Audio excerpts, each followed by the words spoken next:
down the road and there were bright lights, and what seemed to be in the past, the bright light would be really bright, and I have to cover my eyes. So then all of a sudden I'm thinking, oh my gosh, I can see the bright light of it. It doesn't bother me anymore. And the eye aura is gone, so I just didn't know what in the world what's happening. Okay, so big part of the brain is inhibiting things coming in, right? So we've talked about this before. So when you were initially, when your brain wasn't doing so good and lights would come at you, you're seeing them as super bright and they're so sensitizing that you couldn't even look at them, right? Same thing with like aura. So an aura that you're seeing, when you're seeing bright lights in the field of view that really aren't there, it's like a spontaneous firing. There's overactivation. So there's an area of your brain, it's called the midbrain. It's also the larger incorporation is called the mesencephalon. You've heard me say that name before.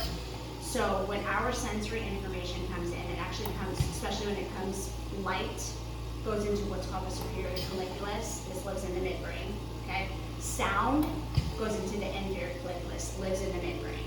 And so the majority of the cortical's aspects is to fire down and activate the inhibitory pathway so that when a light shines at me, I actually see the intensity of the light and not an excessive amount of intensity. But if the resting threshold of your neurons, if you're not getting that inhibitory input, they're at a higher resting threshold, meaning they're closer to firing.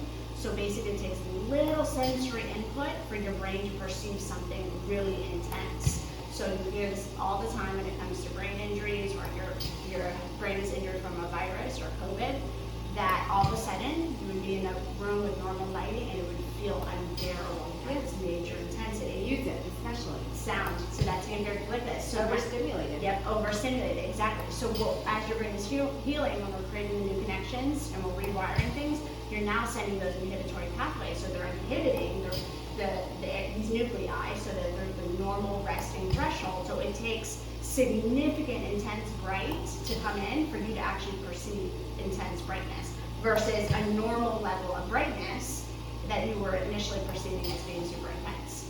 And that's what's so crazy, because going to the eye doctor, what's wrong with my eyes?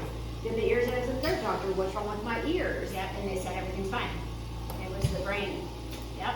And that's what's marvelous. I mean, literally so what we see in our world, or even as simple as like all of a sudden somebody mentions a restaurant to you and you're driving on the road and you for the first time ever notice this restaurant, it's because we don't perceive anything unless our brain actually processes it and puts it in our perception.